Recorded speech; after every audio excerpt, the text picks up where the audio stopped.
भुनक्तु सह वीर्यं करवावहै तेजस्विनावधीतमस्तु मा विद्विषावहै।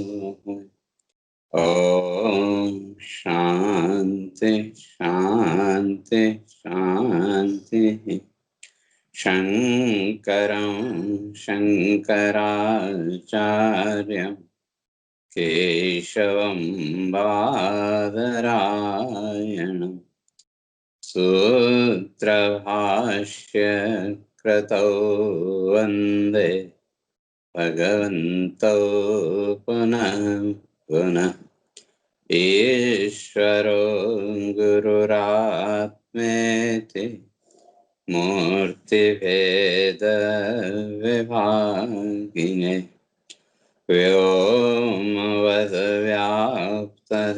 व्योमवद्व्याप्तदेहाय दक्षिणामूर्तये नमः। ओम शांति शांति शांति।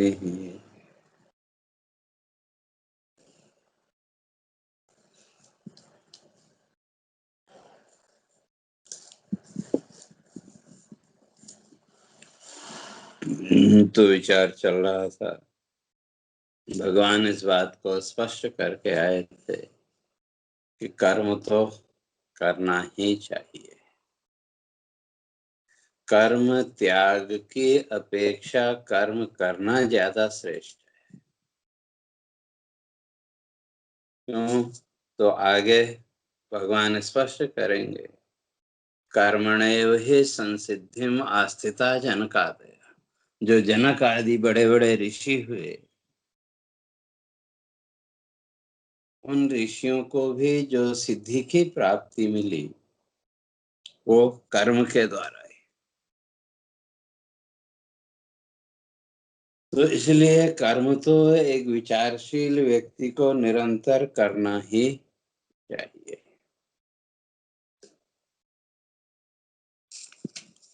क्यों कि शरीर यात्रा पिनचते प्रसिद्धेद कर्मणा। जो जीवन यात्रा है, शरीर की जो यात्रा है, ये भी कर्म के बिना संभव नहीं। और जो कर्म है वो किसके लिए? तो कौन सी जीवन यात्रा? क्योंकि जो भौतिक जीवन यात्रा है ये तो प्रारब्ध के अधीन है तथा इस संसार का जो भी जीवन का सुख दुख आदि भोग है वो हमारे प्रारब्ध के अधीन है। और वो प्रारब्ध अपना फल देने के लिए हमको किसी न किसी कर्म के साथ जोड़ ही दे। तो फिर कौन सी यात्रा? तो भगवान यहाँ वही आत्मज्ञान की यात्रा, जो अध्यात्म यात्रा है उसकी बात कर रहे हैं कि ये जो अध्यात्म यात्रा है ये भी कर्म के बिना सिद्ध होने वाली नहीं है। भौतिक यात्रा में तो प्रारब्ध आपसे करवा देगा, आप चाहें नहीं चाहें, और जीवन में अनुभव भी किया होगा। कई बार हम किसी कार्य के बारे में सोचते हैं और सोचने पर भी नहीं कर पाते, और कुछ कार्य ऐसे भी होते हैं जो बिना सोचे बिना विचार के सामने आया और हमने किया, और फल के रूप में वहां वही सुख और दुख ये दोनों ही। तो इसलिए भौतिक जीवन की यात्रा का महत्व नहीं है। भौतिक जीवन की यात्रा तो अपनी गति से चल रही है, पूर्व जन्मों के प्रारब्धों कर्मों के फल के अनुसार चल रही है, और यहाँ जैसे कर्म करेंगे उसके अनुसार आगे की यात्रा वो निश्चित हो जाए। तो अध्यात्म यात्रा, और इस अध्यात्म यात्रा के 4 स्टेशन, कल इस बात की हम लोग चर्चा करके आए थे।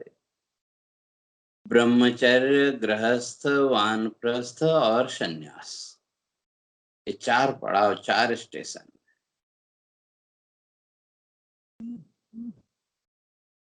और पहले जो 2 हैं वो कर्म प्रधान है, कर्म के द्वारा अनुभव की प्राप्ति, और बाद में फिर वो जो आपका अनुभव है उस अनुभव के आधार पर कर्म का संपादन। समझ में आए? शुरू के जो 2 हैं, ब्रह्मचर्य और गृहस्थ, यहाँ कर्म की प्रधानता, तो कर्म के द्वारा जीवन में ज्ञान की प्राप्ति, अनुभव की प्राप्ति, और बाद के जो है वानप्रस्थ और सन्यास, वहां वो जो आपका अनुभव वो प्रधान है। उस जीवन के अनुभव के आधार पर कर्म त्याग और जो जीवन के लक्ष्य तक पहुंचने में सहायक हैं उनको ग्रहण कर, और कैसे, तो अनासक्ति पूर्वक, वहां अटैचमेंट नहीं, अटैचमेंट से रहित होकर के, तो कर्म तो आखिरी क्षण तक हमको करना ही पड़ेगा। तो वो जो कर्म है वो फिर कैसे करें, तो भगवान आगे उसी को कहते हैं, यज्ञार्थात् कर्मणोऽन्यत्र लोकोऽयं कर्म बंधन, तदर्थम कर्म कौन्तेय मुक्त संगः समाचर। यज्ञार्थात् कर्मणः, जो कर्म है उस कर्म का जो ध्येय है, उद्देश्य है, वो क्या होना चाहिए? यज्ञ, यज्ञार्थात्, यज्ञ के। और अगर देखें तो जीवन में, जीवन भी अपने आप में यज्ञ है।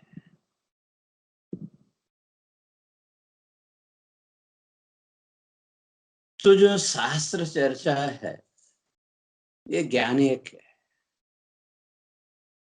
और जो यज्ञ है, यज्ञ की 3 विधियां,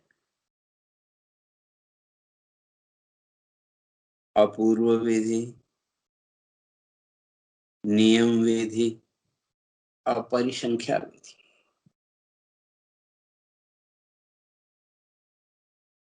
तो जब जीवन में जो भी कर्म है, उन कर्मों को जब हम यज्ञ भाव से करने लगे, तो वो जो यज्ञ भाव है वो सबसे पहले हमारे अंदर अपूर्वता, अपूर्वता का जो पहले नहीं था। जैसे आप घर में कोई मेहमान आए, या कोई पूजा वगैरह का प्रसंग हो, या किसी को तिलक करना हो, तो हमारी संस्कृति में व्यवस्था है कि तिलक जो भी चंदन रोली है उसके साथ में चावल रखते हैं, साथ में चावल भी लगाते हैं। और वो जो चावल के दाने हैं वो साबुत होने चाहिए, टूटा हुआ नहीं होना चाहिए। तो जब किसी कर्म के लिए, किसी पूजा आदि के लिए जब आपने चावलों को अलग किया,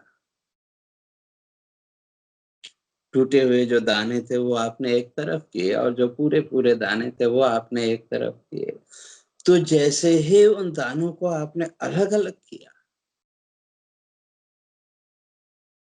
उस पूजा के निमित्त से जो चावल के दाने आपने अलग किए, उन चावल के दानों को अलग करने के साथ ही उनके प्रति पूजा के भाव के जुड़ने के साथ ही उसमें एक अपूर्वता आ गई कि नहीं, एक विशिष्टता उसमें आ गई कि नहीं?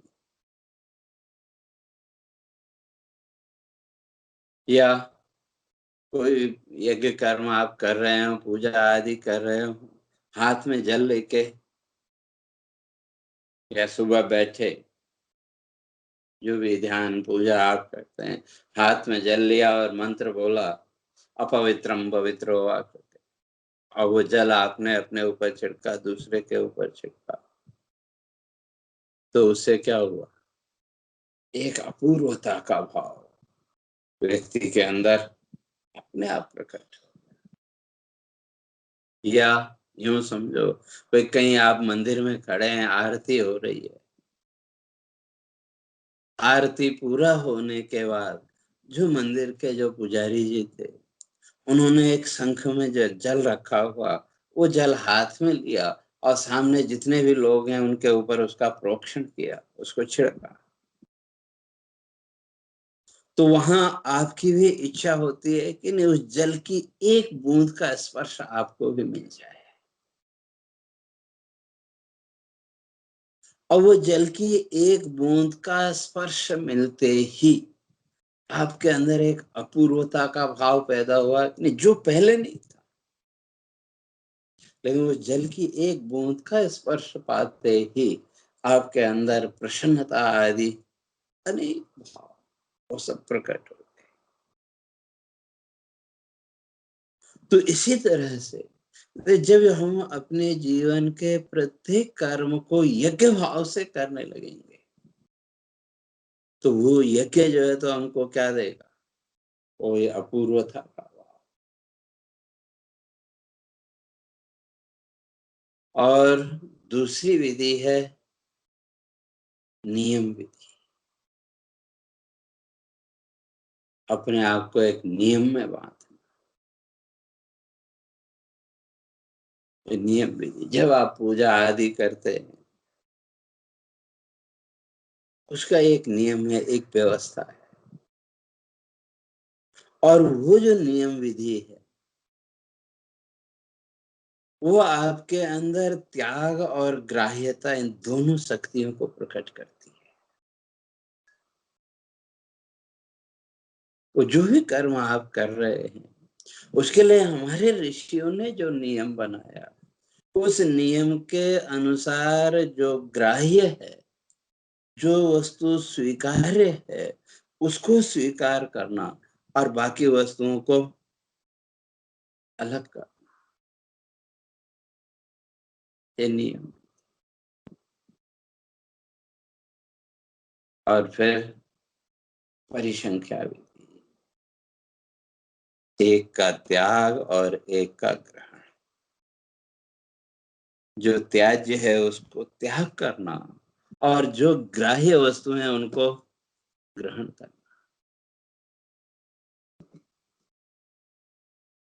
तो इसी तरह से भगवान यहाँ भी कहते हैं कि यज्ञार्थात कर्मण लोकोयम कर्म बंधन, अयम लोकः कर्म बंधन। ये संसार तो कर्म बंधन, लेकिन इस कर्म बंधन से यज्ञ के द्वारा ही हम मुक्त हो सकते हैं। तो यज्ञ हमको देता क्या है, तो भगवान आगे स्पष्ट करेंगे। तीन प्रकार के कर्म, ये बड़े बड़े जो मनीषी हैं उनको भी पवित्र करने वाले। यज्ञो दानम तपश्चैव पावनानि मनीषिणाम। जो बड़े बड़े मनीषी हैं, बड़े बड़े जो विचारक हैं, वो भी ये यज्ञ करते हैं। क्यों? पावनानि, ये उनको पवित्र करने वाला है। इसलिए यज्ञ कर्म का उद्देश्य भी चित्त की शुद्धि है, लौकिक फल की प्राप्ति नहीं है। तो इसलिए भगवान कहते हैं यज्ञ अर्थ यज्ञ भाव से कर्म। और जो सामान्य एक गृहस्थ व्यक्ति है,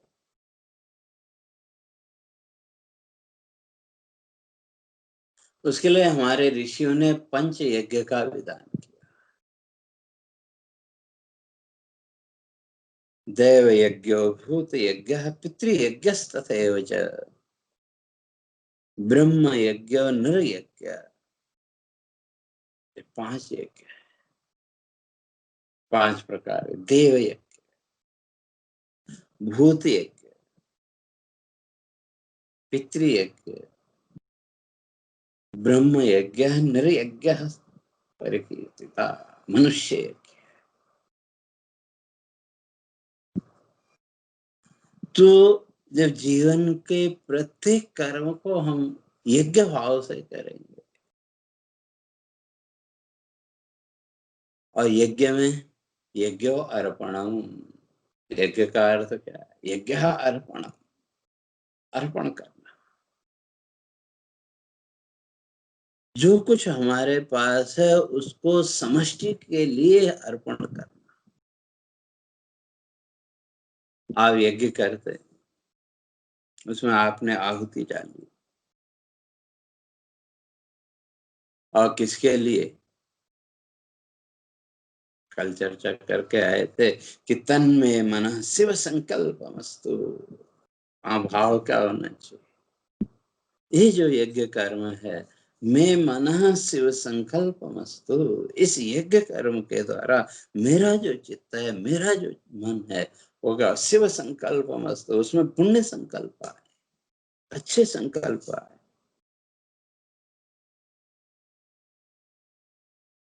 लेकिन हमने तो उस यज्ञ कर्म को भी इसी संसार के फलों के साथ जोड़ दिया। अमुक यज्ञ करो तो हमारा अमुक दुख मिट जाएगा, अमुक यज्ञ करो तो ये दुख मिट जाएगा, ये यज्ञ करो तो ये मिल जाएगा, ये यज्ञ करो तो वो मिल जाएगा। इसलिए हम जब तक अपनी दृष्टि को, अपनी जीवन दृष्टि को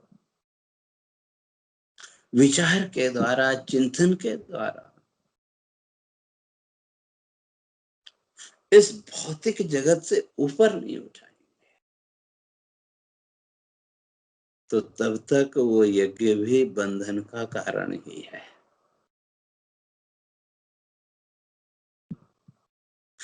क्योंकि उस कर्म के द्वारा, फिर उस यज्ञ कर्म के द्वारा, फिर हमने कहीं न कहीं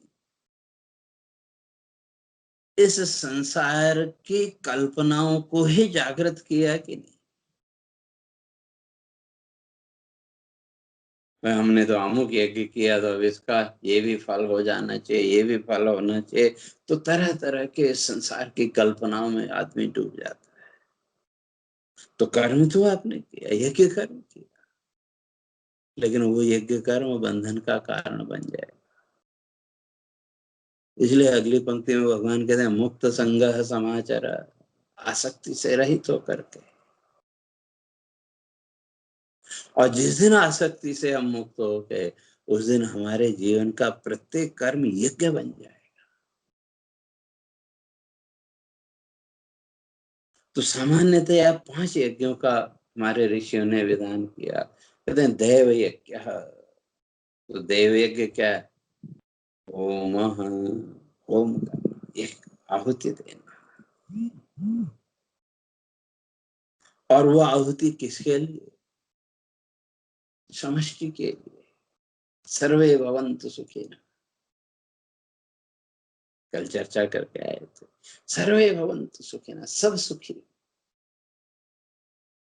और अगर जीवन को देखें तो जीवन तो अपने आप में एक यज्ञ है।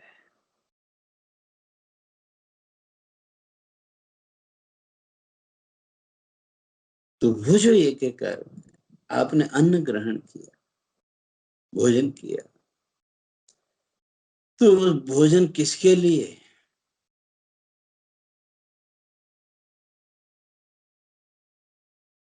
जिह्वा आदि इंद्रियों की तृप्ति के लिए, या आपके शरीर में रहने वाले जो असंख्य जीव, उन जीवों की तृप्ति। इसीलिए आगे चौथे अध्याय में भगवान इस बात को स्पष्ट करेंगे कि ब्रह्मार्पणम ब्रह्म हवे ब्रह्म, ब्रह्म कर्म समाधि।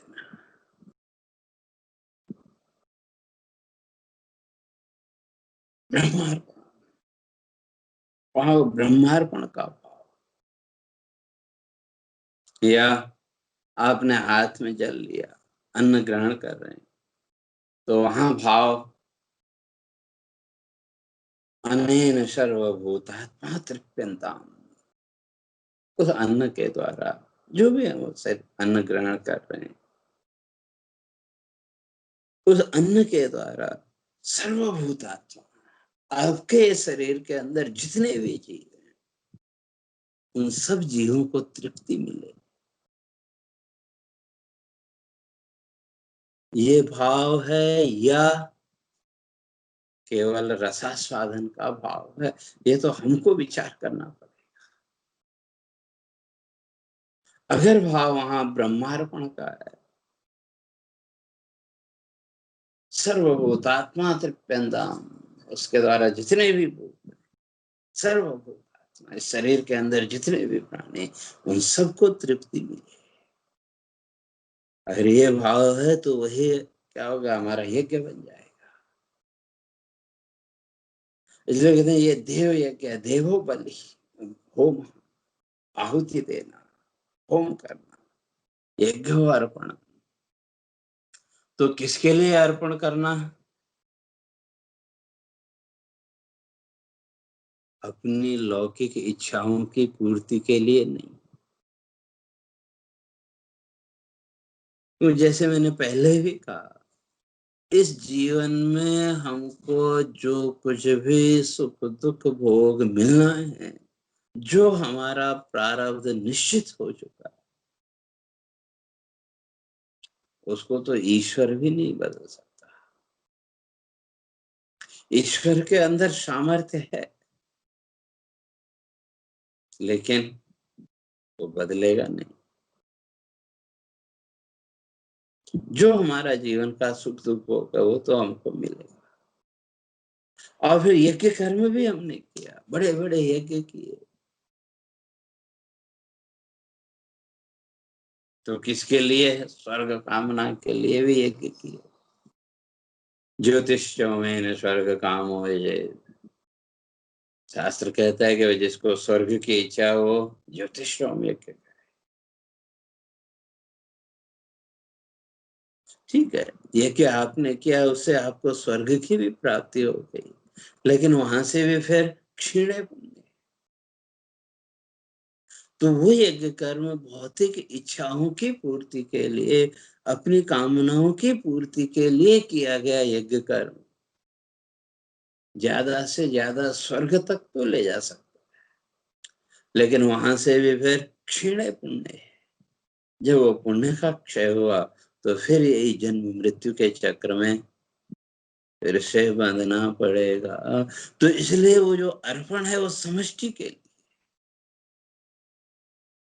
इस सृष्टि के जितने भी प्राणी,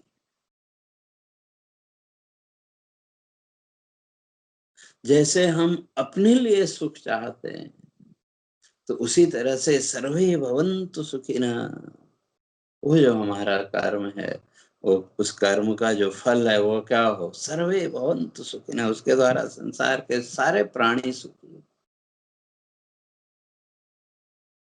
तो ये भाव अगर हमारे चित्त में है,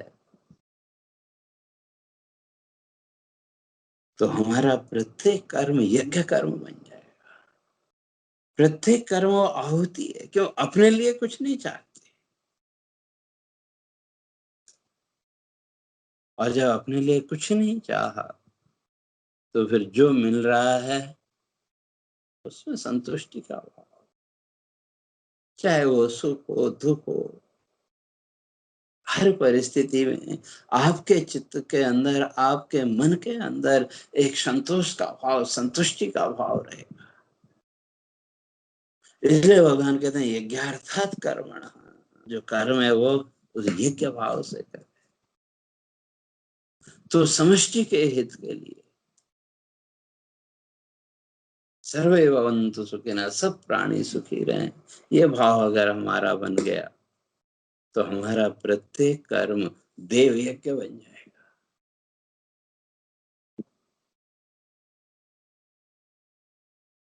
तो हर प्राणी के अंदर जो सत्ता है, वो तो वही आत्म सत्ता है।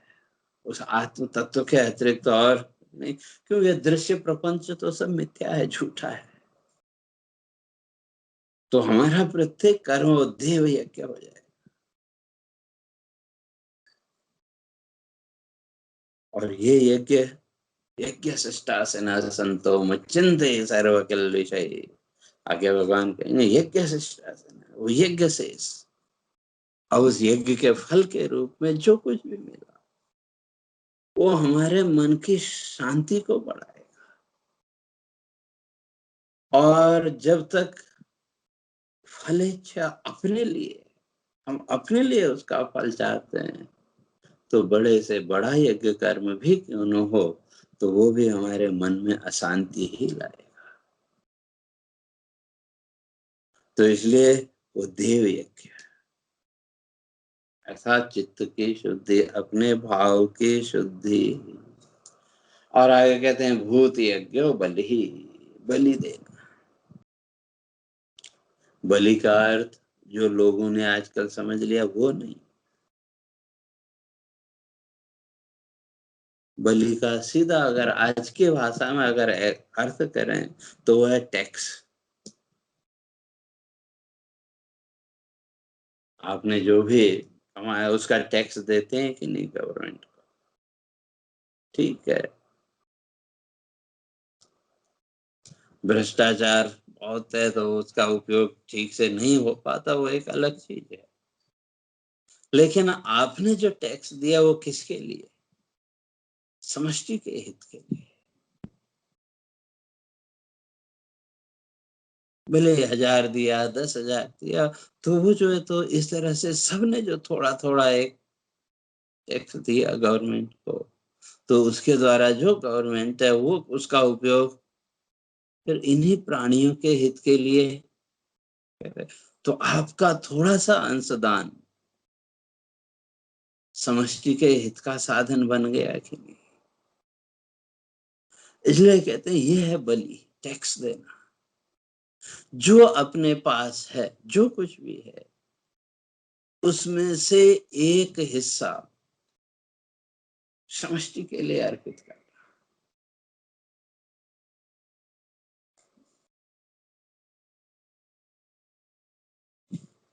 तो इसे कहते हैं भूत यज्ञ, ये भूत यज्ञ बलि देना। और वो आप लोगों ने देखा होगा, पहले माताएं, आज भी गांव घरों में आप माताओं ने अन्न तैयार किया। और मैंने देखा पहले पुरानी जो माताएं थे वो क्या करते, वह अन्न तैयार हुआ, दूसरे लोगों को देने से पहले उसमें से थोड़ा सा हिस्सा निकाला और अग्नि को अर्पित कर दिया। और थोड़ा सा गौग्रास के नाम से निकाल के अलग रख दिया। तो ये भूत यज्ञ है। वो अग्नि, जिस अग्नि के माध्यम से वो अन्न तैयार हुआ, हमने उस अन्न की आहुति उस अग्नि के पोषण के लिए वहां अर्पित की। तो ये भूत यज्ञ, या वो अन्न आपने निकाल के बाहर रखा, तो ये देव यज्ञ और भूत यज्ञ दोनों। तो इसलिए कहते हैं भूत यज्ञ बलि ही, बलि देना, अर्थात अपने पास जो है उसमें से एक हिस्सा समष्टि के लिए अर्पित करना।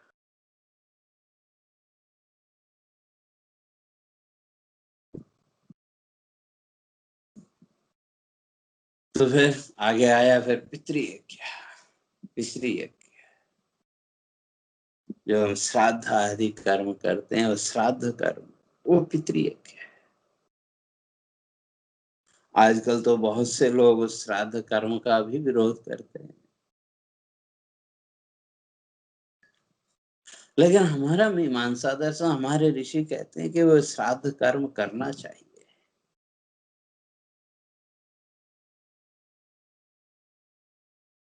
तो क्यों, किस लिए? तो उससे आपके पितर जो है, उन पितरों की तृप्ति। अब कई लोग यहाँ प्रश्न करेंगे कि जो मर गए तो उनको क्या मिला?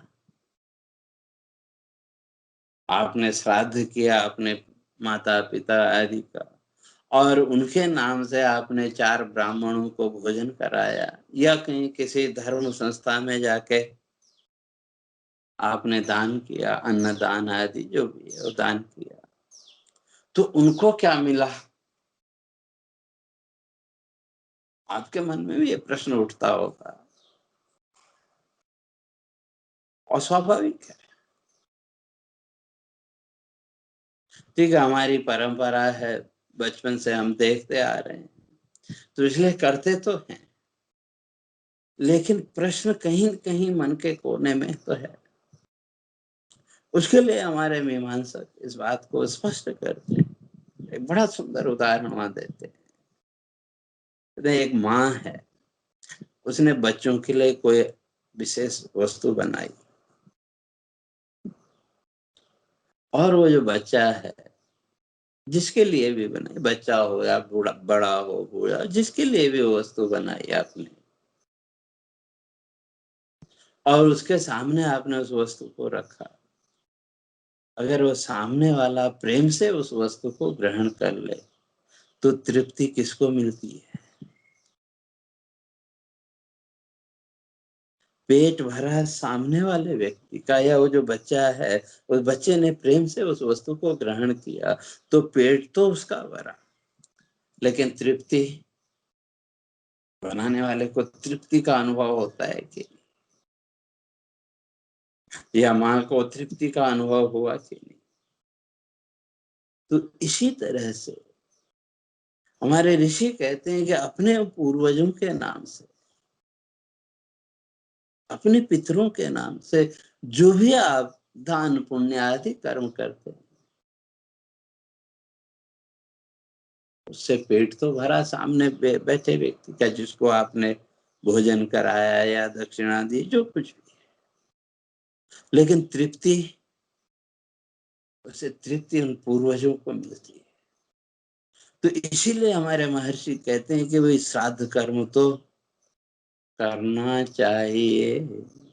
तो ये है पितृयज्ञ, उन पितरों की तृप्ति के लिए।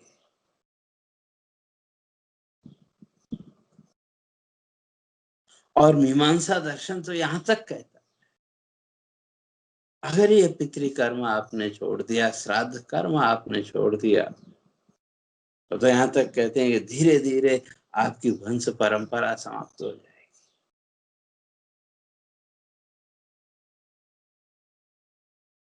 तो इसलिए जो कुछ भी आप पितृयज्ञ में करते हैं, श्राद्ध आदि जो कुछ भी आप करते हैं,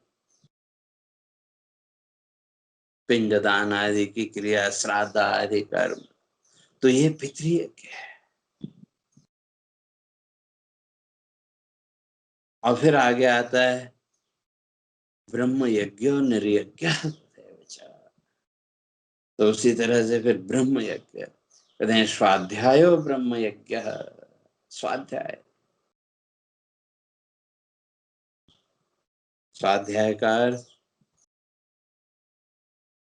केवल पुस्तक पढ़ लेना, उसका नाम स्वाध्याय नहीं है। अपने आप को पढ़ना, स्वयं आत्मा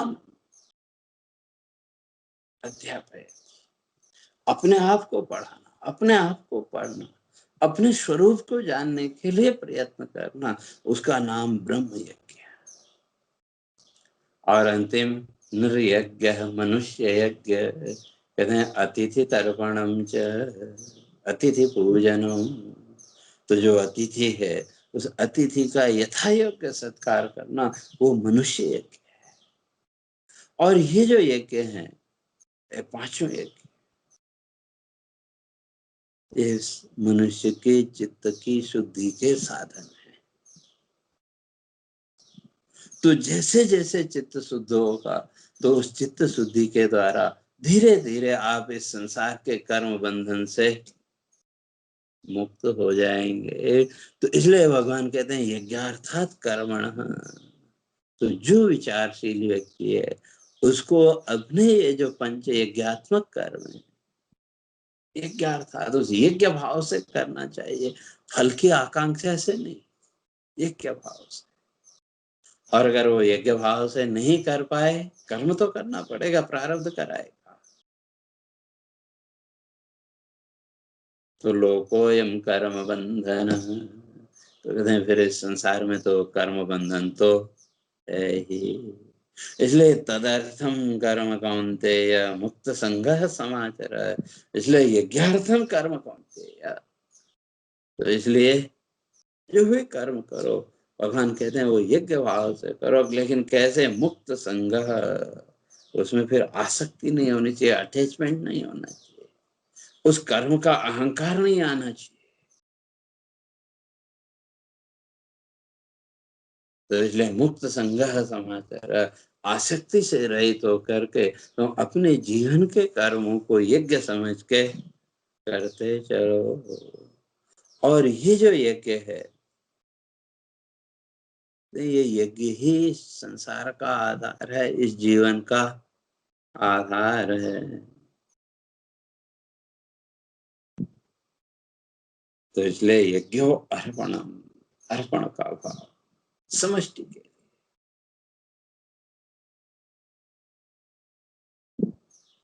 तो इसलिए मुक्त संग, आसक्ति से रहित होकर के अपने कर्मों का संपादन।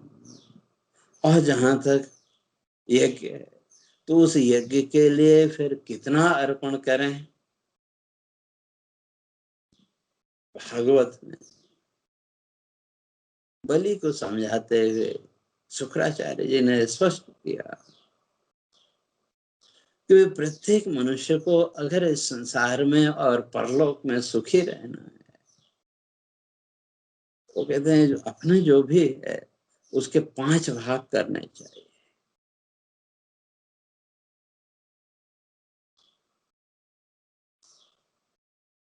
तो कौन कौन का? धर्म, भोग, यश, स्वजन है। धर्म के लिए, धर्म के लिए भी एक हिस्सा होना चाहिए, अर्थात यज्ञ के लिए। और अपने लिए, अपने परिवार के सदस्यों के लिए, और इस संसार में रहते हैं तो इस संसार के यश आदि की प्राप्ति के लिए, और जो आपके पास धन है उस धन की वृद्धि के लिए। तो इस तरह से जो व्यक्ति 5 भागों में अपने धन का विभाग करता है, महर्षि कहते हैं कि वो हमेशा और सुखी रहता है। तो वो जो 5 भाग हैं और ये जो पंच यज्ञ, तो कहने का अर्थ ये, भगवान कहते हैं अपने जीवन के प्रत्येक कर्म को यज्ञ समझ के करो, और उसमें अनासक्त होकर के अगर हम करेंगे तो धीरे धीरे इस संसार के बंधन से मुक्त हो जाएंगे। और अगर वो यज्ञ भाव से नहीं कर पाए तो ये संसार का जन्म मृत्यु का बंधन तो ये है, ये तो चलते रहना है। तो इस कर्म बंधन से ऊपर कैसे उठे, तो उसकी चर्चा मैं समझता हूँ आगे क्रमशः करेंगे।